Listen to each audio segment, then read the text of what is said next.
No, I've only just moved here from South Africa, but I picked up your winter catalogue in the city centre yesterday. Fine. The winter catalogue is our current one. As you're a new customer, I need to take a few details from you. Sure. Your name is? Oscar Greening. That's Oscar with a K. OSKAR? Yes. Greening. And your address? York Terrace. Here in the city? Yes. What number? It's a flat. Number 52C. C. Got that. And would that be the same address for delivery? No, actually, I'm out all day, but my neighbour can take delivery at number 5 York Avenue. It's just round the corner. Okay, fine. Number 5. I've got that. And will you be paying by debit card or credit card? Well, I don't have any cards yet. I'll have some shortly, but I want these things this week, if possible. Could I come to the store and pay cash in advance? Well, I guess so. I'll make a note. I'm afraid that payment method doesn't entitle you to a discount. No, I didn't expect one for that. But what about my address? It says on the cover of the catalogue... Oh, yes, you're right. Of course, York Terrace is within the city, so you get free delivery and 5% discount on your order. Oh, good. Before you hear the rest of the conversation, you have some time to look at questions 6 to 10.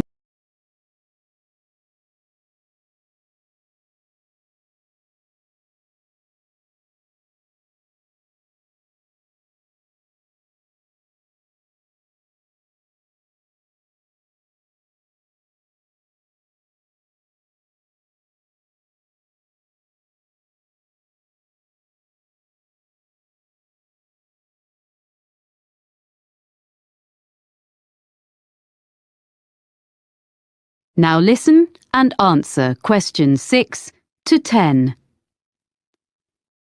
So, what would you like to order? You have our current catalogue, you say? Yes, I need 3 things for the room where I study. My office, I guess. The most urgent is a desk lamp. Is your catalogue number 664 in stock? 664? That's, not home office. It's in the living section of the catalogue. It is. I want a small one that clips onto the edge of the desk. Yes, no problem. In which colour? I'd like the greyish-coloured one, please. Oh, you mean the shade we call slate. Yes, it's a nice colour. And I wondered, could I get that when I come in to pay, rather than waiting for delivery? I really need to be able to read at night, and the lights in this flat are useless. Yes, I'm sure that'll be okay. I'll note down that's customer will collect. What else did you want? Well, I need a chair which gives good support when I'm using my computer. I saw one in your home office section, and I think it would suit me. It's on page 45, item number... 129. Yes. And it's fully adjustable, isn't it? Let me see. Height, yes. Back, yes. I'm not sure about the arms, though. Oh, that could be a problem. I'm very tall. What about 131 on the same page? That has adjustable arms, seat, everything. But can I get that in the same colour? I mean, the green, like the one it shows. Oh, they all come in the full range of colours. OK. So I'll go for 131 in green then. I think you'll like that. My brother's very tall and he uses one. We can make sure there's one on the delivery van to you early next week. Oh, good. Thanks. And so, lastly, I need a filing cabinet for my documents. A little filing cabinet with 2 drawers. OK, 2 drawers. Do you want the ordinary one or the lockable one? It's an extra £20. Sorry, what's that? You can have it with a lock, which is more secure. Oh, yes, please. Okay, so that's number 153. It doesn't by any chance come in slate, does it? Well, it's similar, but the commercial office furniture doesn't come in so many shades. So it's grey? That's right. Fine, that'll do. Now, about delivery, the 2 items will probably come at different times, as we have the chair in stock here, so our van will bring it, as I said. The filing cabinet will be coming direct from London, so today is the 29th of September. Say not more than 4 days. That'll be delivered on or before the 3rd of October. You'll have them both within 4 days. That's fine. I'll drop in tomorrow morning to pay and get the lamp. Thanks for all your help. Thank you for your order. Let me know if we can do anything else for you. Thank you. I will. Bye. Bye. That is the end of section 1. You now have half a minute to check your answers.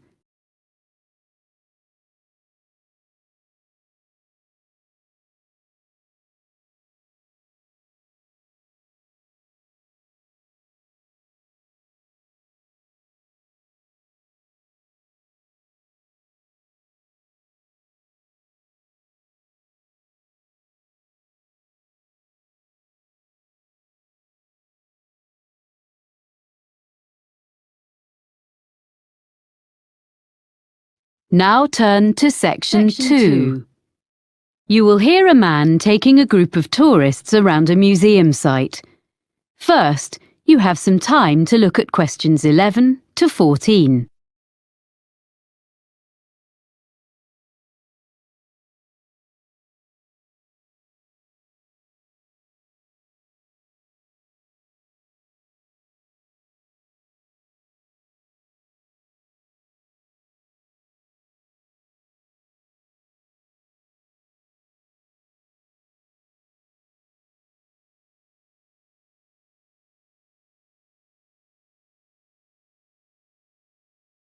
Now listen carefully and answer questions 11 to 14.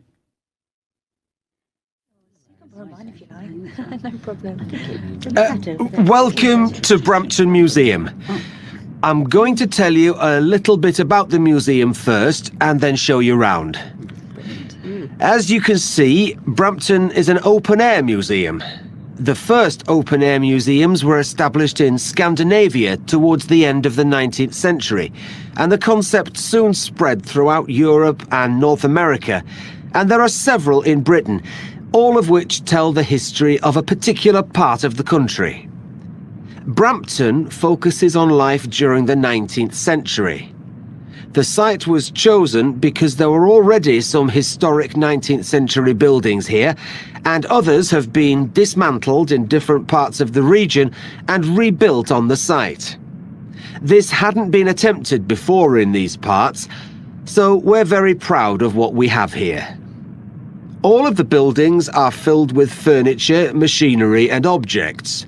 You may be able to see these in other museums, but not in their original settings. What also sets Brampton apart from other museums is that the story of the exhibits is told not by labels, but by costumed staff like myself.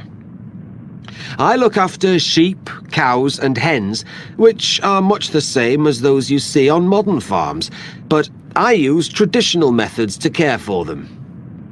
You will also be able to see a blacksmith and a printer, as well as other craftspeople. If you talk to them, you'll be able to find out what life was really like 150 years ago.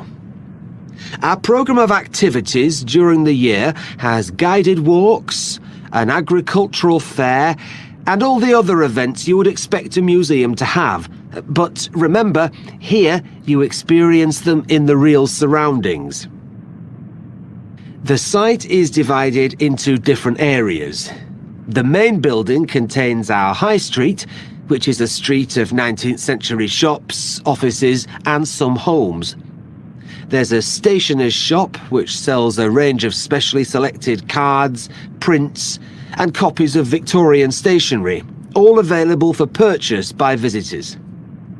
Upstairs, in the same building, a printer demonstrates the production of posters, business cards, and advertising material. Across the street from the stationer's is a clothes shop, and there's a baker's where you can watch a demonstration of someone making bread, cakes, and pastries. We also have a sweet shop, which has old-fashioned sweets for sale. Vintage trams travel along from one end of the street to the other, carrying visitors on their journey into the past. We will also be visiting the farm and taking a ride on a steam train.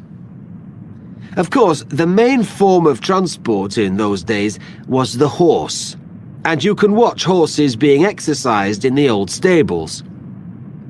This part of Britain was famous for coal mining, and on the site we have part of a mine which opened in 1860 and was worked for over 100 years before closing in 1963.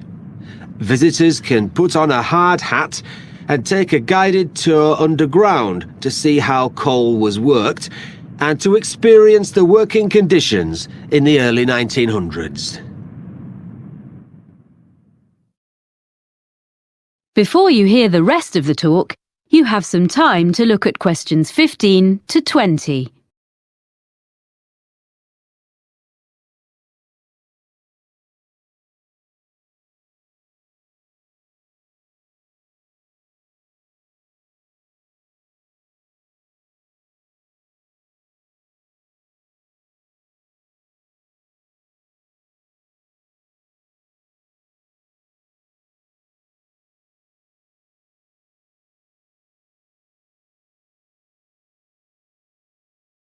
Now listen and answer questions 15 to 20. Now, if you'd like to look at your map, we'll begin our tour. The site is a bit like a circle, with the railway going round the edge. You can see where we are now by the entrance, and we're going to start by walking to the high street. We'll go to the crossroads in the middle of the map and go straight on, making our way between two buildings on either side of the path. The larger one is an exhibition centre, but it's not open today, unfortunately. The other building is offices. The path leads directly to the High Street building, which is at the opposite side of the site to the entrance. Here you're free to wander around and take a ride up and down on a tram. We'll then take the path which follows the railway line and crosses it to the farm. If you wish, you can have tea in the farmhouse, and there'll be time to look at the animals and the machinery.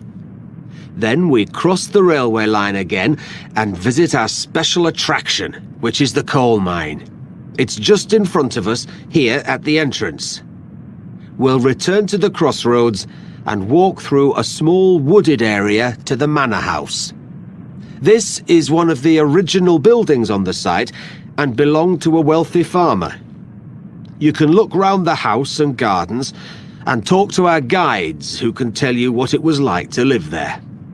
We will then follow a path which goes past the pond and will take us to the railway station, which is situated between the path and the railway line.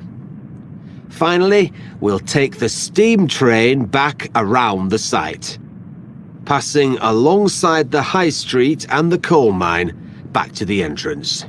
So, if you'd like to follow me...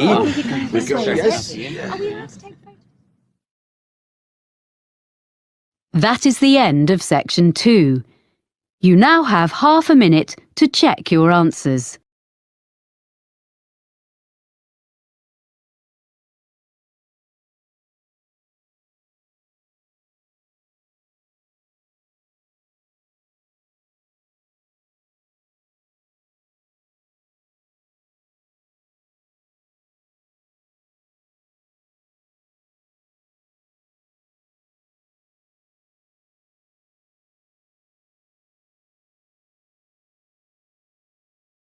Now turn to section 3.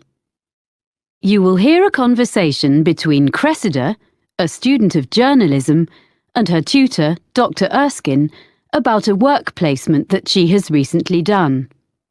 First, you have some time to look at questions 21 to 26.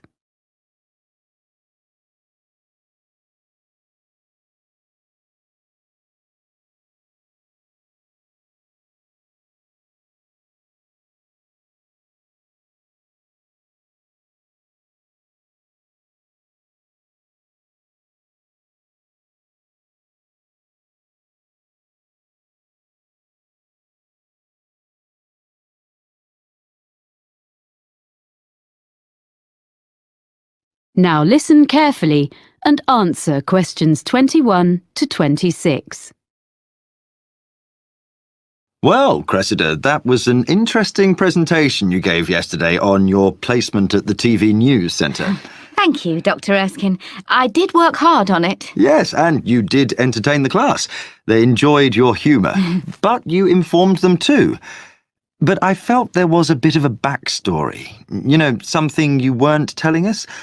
So how was it really? Yeah, well, I learned a lot, as I said. Mm-hmm. But I think some of the lessons weren't ones I wanted to share with the whole group. Ah. I mean, my expectations about what it would be like were too high. I'd been fantasizing a bit about what I'd be doing. I mean, it all worked out okay in the end. But I got off to a bad start. Yes, I heard something similar from the producer, Ainsley Webb, who assessed your performance. He was quite negative about some of the things you did and your initial attitude, I'm afraid. Would you like to give me your version? I didn't prepare properly is the main thing. On my first morning, I hadn't checked my commuting route properly.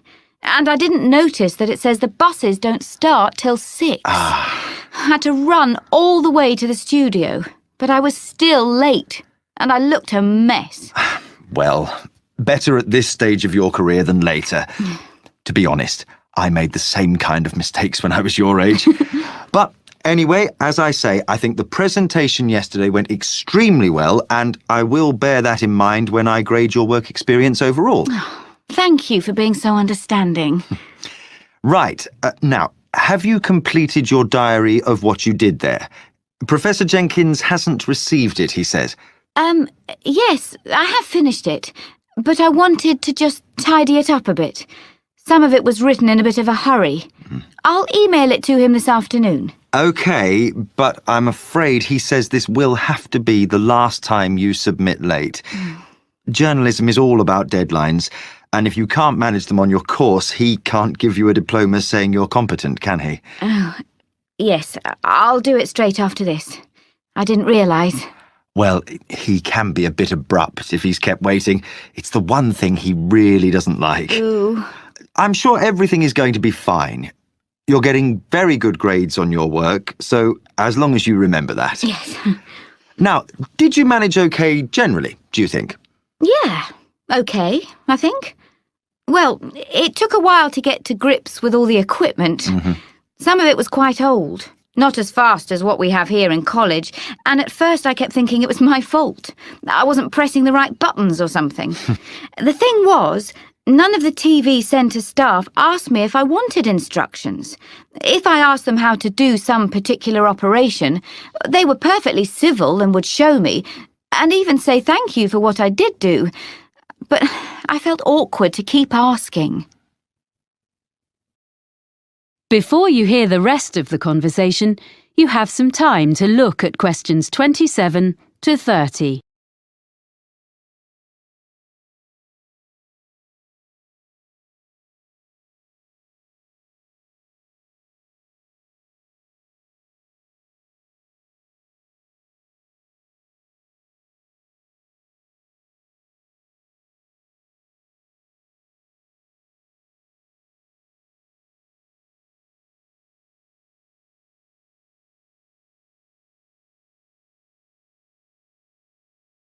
Now listen and answer questions 27 to 30. Now, Well, let's just review where you are, your write-up, and what you're going to include going forward to next term. First of all, did you eventually feel you were given enough to do? The first couple of days were manic. The production team was short of staff, and I was rushing all over the building, taking messages to various people and fetching things. Of course, I didn't know my way around, so I kept ending up in some storeroom or somewhere instead of the studio I was meant to be in. Or I mistook some important visitor for a colleague because I didn't know who anyone was. Then, after that, things sort of calmed down. So sometimes I was hanging about until someone decided to give me a chore. But I had a piece of luck at the end of the week, because they got a new bit of equipment which was the same as we have in the editing suite here, and I knew how to use it, which none of them did. So that gave me a bit of status. Unfortunately, it meant I spent the next 3 days stuck in the editing suite. But by the end, I'd shown I wasn't just a silly student. So then, when the senior reporter needed someone to go out with him when he went to interview a junior minister, I got to go along, because he knew I could handle the technical side. Well, that's good. Yes. Well, I know I need to learn from my mistakes. I mean, basically, I need to think more about forward planning. But on the other hand, I feel much more confident now. I did survive. I didn't ruin anything. I did actually make a contribution, according to the producer. One thing I want to take forward to my final assignment, though, is some reflections on ethics. Yes? I had a bit of an argument with one of the senior presenters. He was editing part of an interview, and he just changed something someone said. When I questioned him, he just snubbed me. And I mean, this wasn't some public relations expert or government professional spokesperson. It was like a member of the public. But he said, oh, they never remember what they said anyway. You want to develop this into part of your final assignment? It would be a very positive line. I can give you some references. Oh, thanks. That would be great. That is the end of section 3. You now have half a minute to check your answers.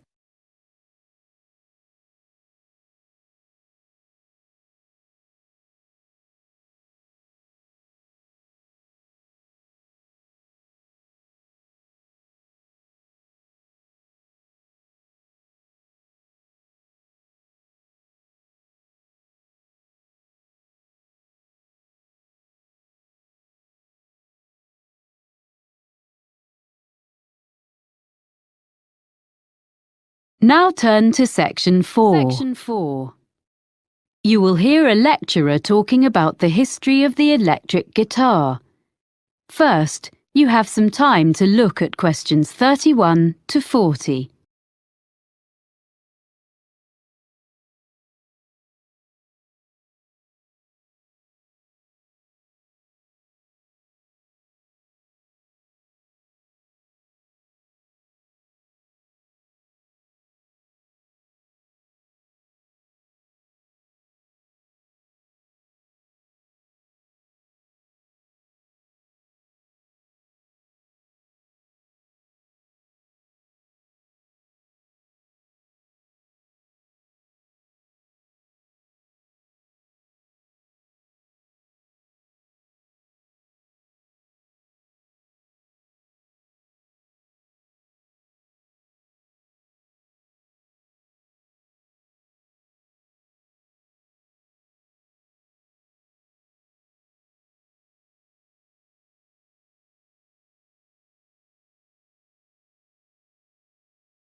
Now listen carefully and answer questions 31 to 40. During today's lecture in this series about the history of popular music, I'm going to look at the different stages the electric guitar went through before we ended up with the instrument we know so well today. The driving force behind the invention of the electric guitar was simply the search for a louder sound. In the late 1890s, Orville Gibson, founder of the Gibson Mandolin Guitar Manufacturing Company, designed a guitar with an arched or curved top, as is found on a violin. This made it both stronger and louder than earlier designs, but it was still hard to hear amongst other louder instruments. During the 1920s, with the beginnings of big band music, commercial radio, and the rise of the recording industry, the need to increase the volume of the guitar became even more important. Around 1925, John Dappiera came up with a solution. He designed a guitar known as the National Guitar with a metal body which had metal resonating cones built into the top. It produced a brash tone, which became popular with guitarists who played blues, but was unsuitable for many other types of music. Another way of increasing the volume was thought of in the 1930s. The C.F. Martin Company became known for its Dreadnought, a large, flat-top acoustic guitar that used steel strings instead of the traditional gut ones. It was widely imitated by other makers. These mechanical fixes helped, but only up to a point. So guitarists began to look at the possibilities offered by the new field of electronic amplification. What guitar players needed was a way to separate the guitar's sound and boost it in isolation from the rest of a band or the surroundings. Guitar makers and players began experimenting with electrical pickups, which are the main means of amplification used today. The first successful one was invented in 1931 by George Beecham. He introduced to the market a guitar known as the frying pan, because the playing area consisted of a small round disc. The guitar was hollow and was made of aluminum and steel. He amplified the sound by using a pair of horseshoe-shaped magnets. It was the first commercially successful electric guitar. So by the mid-1930s, an entirely new kind of sound was born. Yet along with its benefits, the new technology brought problems. The traditional hollow body of a guitar caused distortion and feedback when combined with electromagnetic pickups. Musicians and manufacturers realized that a new kind of guitar should be designed from scratch with amplification in mind. In 1935, Adolf Rickenbacker produced a guitar which took his name, the Rickenbacker Electro-Spanish. It was the first guitar produced in plastic, which, because of its weight, vibrated less readily than wood. It eliminated the problems of earlier versions, which were plagued by acoustic feedback. The Electro-Spanish had its own problems, however, because it was very heavy, smaller than other guitars of the period, and was quite awkward to play. Developments continued, and in 1941, Les Paul made a guitar which he called the Log. And true to its name, it was totally solid. All previous guitars had been hollow or partly hollow. It looked slightly strange, but the next step had been made towards the modern electric guitar. The first guitar successfully produced in large numbers was made in 1950 by Leo Fender. His Spanish-style electric guitar, known as a Fender Broadcaster, had a bolt-on neck and was initially criticized by competitors as being very simple and lacking in craftsmanship. Yet it was immediately successful and was particularly suited to mass production, spurring other guitar companies to follow Fender's lead. In 1951, Leo Fender revolutionized the music world yet again when he produced an electric bass guitar. This was the first commercially successful bass model to be played like a guitar. It was easier for players to hit an exact note. That's why it was called the Precision. Although there had already been electric